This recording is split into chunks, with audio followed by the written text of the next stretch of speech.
Good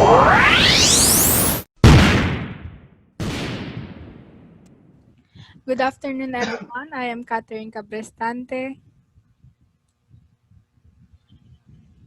Good afternoon, I'm Christopher Cabiles. Good day, everyone. I am Jayson Diaz. And yung topic po namin is about communism. So, ano nga ba yung communism? In a short while, papaliwanag ni Christopher Cabiles kung ano yung communism. Okay, here we go. Ano nga ang communism? Rather?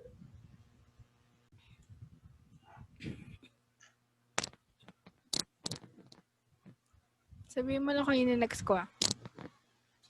Sige. Next. Communism.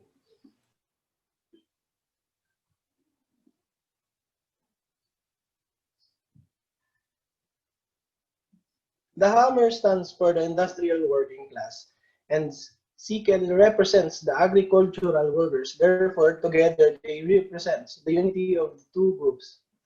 That is the symbol of communism. Next.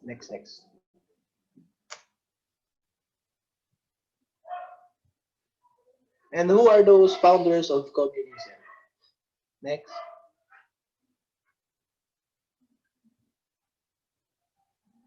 Here are the two main founder of communism. He is Karl Marx and Friedrich Engels. Next. Timeline of communism. February 21, 1848, Karl Marx and Friedrich published the Communist Manifesto. And November 7, 1917, Vladimir Lenin seized power during Russia's October Revolution and became the first communist government. Next. And during July 1, 1921, inspired by the Russian Revolution, the Communist Party of China is formed. 1940 to 1979, communism is established by force in Estonia, Latvia, Lithuania, Yugoslavia, Poland, North Korea, Albania, Bulgaria, Romania, Czechoslovakia, East Germany, Hungary, China, Tibet, North Vietnam, Guinea, Cuba, Yemen, Kenya, Sudan, Congo, Burma, Angola, Benin, Cape Verde, Laos, Cambodia, Madagascar, Mozambique, South Vietnam, Somalia, Seychelles, Afghanistan, Grenada, Nicaragua, and others.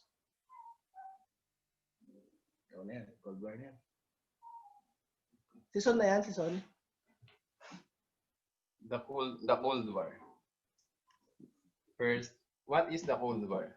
The Cold War was the period of geopolitical tension between the Soviet Union and the United States and their respective allies. The Cold War. May 9, 1945, the USSR declares victory over Nazi Germany in World War II. With Japan's defeat, Korea becomes divided into the communist North, with the Soviet occupied, and the South, which had been occupied by the United States. President Harry S. Truman addresses Congress in what would come to be known as the Truman Doctrine, calling for containment of communism, and later leading to U.S. entry into wars in Vietnam and Korea to provide defense from communist takeovers. The doctrine becomes the basis of America's Cold War policy. And next. On March 5, 1946, Great Britain Prime Minister Winston Churchill makes his famous Iron Curtain speech in Missouri, alerting Americans to the division between the Soviet Union and the Western Allies. On October 1, 1949, following a civil war, China's Communist Party leader Mao Zedong declares his creation of the People's Republic of China, leading to United States to end diplomatic ties with the PRC from decades. On July 5, 1950, leading United Nations forces. The first U.S. troops engaged in the Korean War. After communist North Korea invaded South Korea with the intent of creating a unified communist state. The war, the war would last until July 27, 1953, with North Korea, China, and United Nations signing the an amnesty agreement. Next. Next. On, uh, on January 1, 1959, Fidel Castro overthrows the corrupt Fulgencio Batista regime. The Cuba becomes a communist state. April 25, 1976, following a fall of Saigon at the end of Vietnam War. South Vietnam's capital is seized seized by communist forces. A few months later, in July, the nation is reunified as the Socialist Republic of Vietnam under communist rule. On November 1989, the Berlin Wall that separate communist East Berlin from democratic West Berlin for nearly 30 years falls. The years 1989 to 1990, March 5, 1946, Great Britain Prime Minister Winston Churchill makes his famous Iron Curtain speech in Missouri, alerting Americans to the division between the Soviet Union and the Western Allies. On October 1, 1949, following a civil war, China's Communist Party leader Mao Zedong declares his creation of the People's Republic of China, leading to United States to end diplomatic ties with the PRC from decades. On July 5, 1950, leading United Nations forces, the first U.S. troops engaged in the Korean War. After communist North Korea invaded South Korea with the intent of creating a unified communist state. The war, the war would last until July 27, 1953, with North Korea, China, and United Nations signing an amnesty agreement. Next. Next. On, uh, on January 1, 1959, Fidel Castro overthrows the corrupt Fulgencio Batista regime. The Cuba becomes a communist state.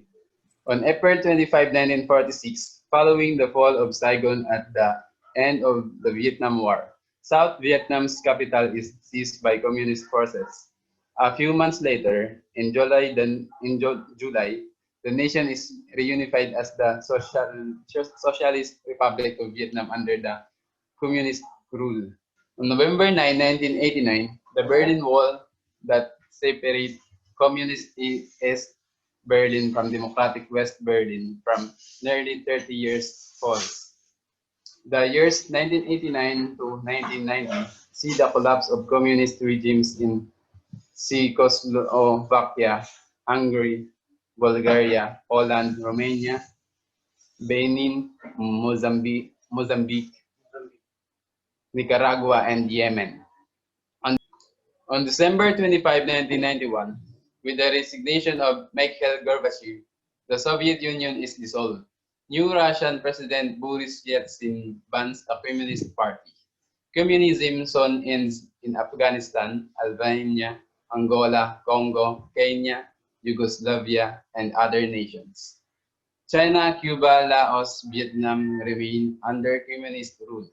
North Korea remains nominally communist, although the North Korea government doesn't call itself communist. So, first of all, ano nga ba yung communism? According to Oxford Dictionary, communism is a political theory derived by Karl Marx, advocating class war and leading to a society in which all property is publicly owned and each person works and is paid according to their abilities and needs. So, yung point ni Karl Marx dito is, yung ano nga, yung katulad nung sa mga capitalist, ayaw nila ng capitalist kasi yung sa capitalist, kung sino lang yung mga powerful, tsaka mga mayayaman, sila lang yung nakikinabang sa mga government-owned lands. Tapos, kahit simple lang yung ginagawa nila or wala silang ginagawa at all kumikita sila ng pera compared dun sa mga naghihirap talaga. Tapos, onti lang yung sweldo. So, ideologies about communism.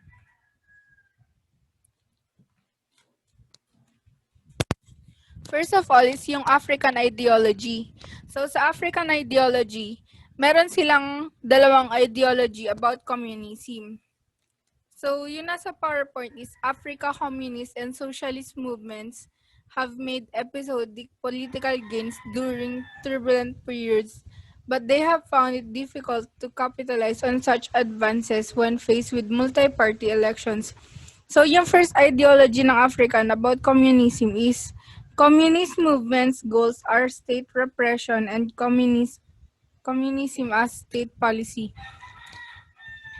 So, yung una, yung tingin nila sa communism, yung state repression lang, parang gusto lang magkaroon ng kapangyarihan over sa mga tao. Kaya ginawang state policy yung communism sa kanila. Tapos yung second ideology naman ng African about communism is, yung communism, nag-build siya ng alliances sa mga Democrats and anti-colonial movements. Kasi nga, di ba yung communism, ang main na pinaglalaban niya is yung individuality. So, ayaw nila ng colonial, ayaw nila ng nasasakop sila ng ibang tao or na-overpower sila. Tapos yung mga success nung Africa tsaka yung mga alliances niya ay yun gumawa ng paraan para makapasok sila sa National Trade Union and national organizations. Tapos ayun yung dahilan kung bakit maraming countries sa Africa ang nag-adapt ng communism kasi nga para i-promote yung international alliances tsaka mas may promote pa yung development ng countries nila.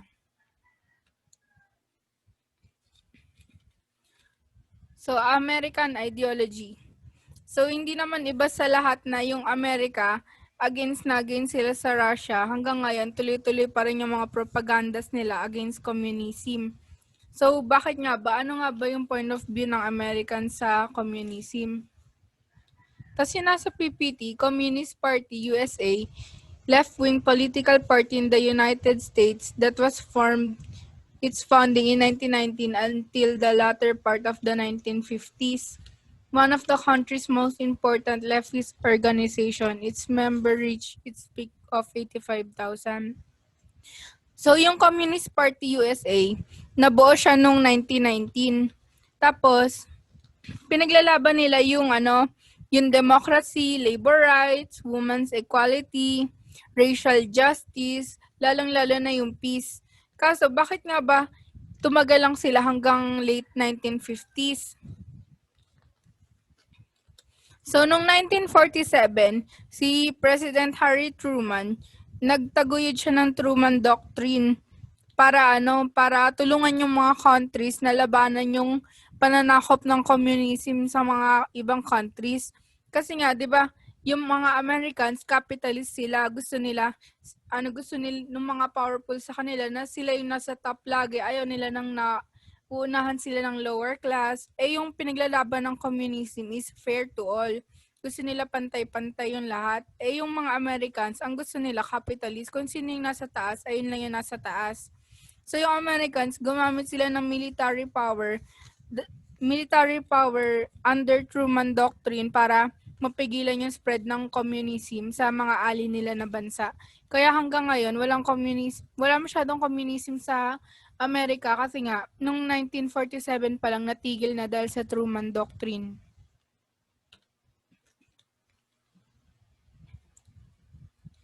So, Asian ideology, specifically Chinese, kasi yung Chinese policymakers believe that one of the reasons for the dissolution of the Soviet Union was its stagnant state ideology. They therefore believe that their party ideology must be dynamic to safeguard the party's rule, unlike the Communist Party of the Soviet Union, whose ideology become rigid, unimaginative, ossified, and disconnected from reality. So, yung mga Chinese, ang tingin nila dun sa communism, kaya nag-fail siya sa Soviet Union kasi imbis na ipaglaban ng Soviet Union yung mga rights, tapos imbis na mag-unite sila sa ibang bansa, ginawa nila yung communism para parang pananakop na din.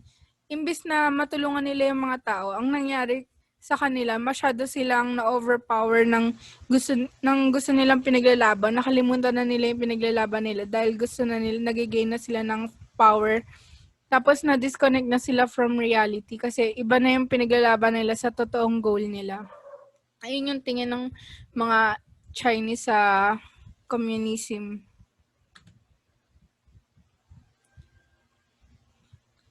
Tas European ideology. Si PewDiePie yan. Communism seemed to become an established feature of European political culture and conflict. A significant impact on European societies was deepened yet further by the spread of Soviet-style regime to most of Eastern Europe after 1945. In the early 21st century, the whole conception of Marxist communism in its European context appears redundant as a form of political theory and practice. So yung 'di ba nagkaroon ng Truman Doctrine ng 1945? So yung Europe, medyo hindi siya masyadong close sa America kaya hindi nila masyadong naagapan yung communism sa country nila. Kasi medyo hiwalay pa sila ng America noon. Kaya yun yung eastern part ng Europe, nasakop siya ng communism. Tapos up to this date, yung Marxist communism sa European, parang parang nagsasawa na sila kasi paulit-ulit na lang yung pinaglalaban. Although, ayun naman talaga yung goal na ipaglaban nila.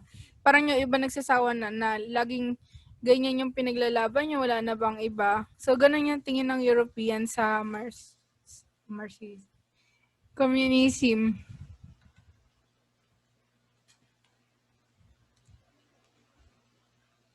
So, Oceania ideology, specifically yung siya, Australia. So, yung INSOC, siya, political ideology of the totalitarian government of Oceania in the novel 1984 by George Orwell. INSOC demands the submission, mental, moral, physical of the people, that power for the sake of power is the purpose of INSOC. So, yun sa INSOC, siya yung government ng Oceania, nung buong region ng Oceania.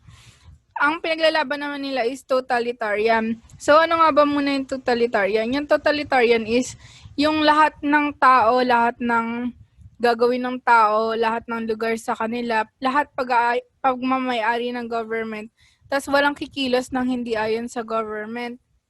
Tapos kaya against sila sa communism kasi 'di ba yung communism, fair judgment to all siya, yung pantay-pantay yung sweldo, pantay-pantay lahat ng tao.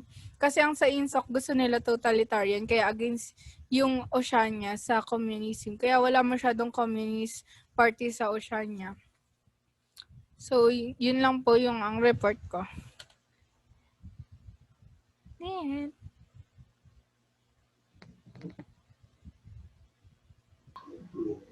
And that would be all. And we would like to thank the following. Thank you. Oishi Crackers, San Miguel Corporation. Charot.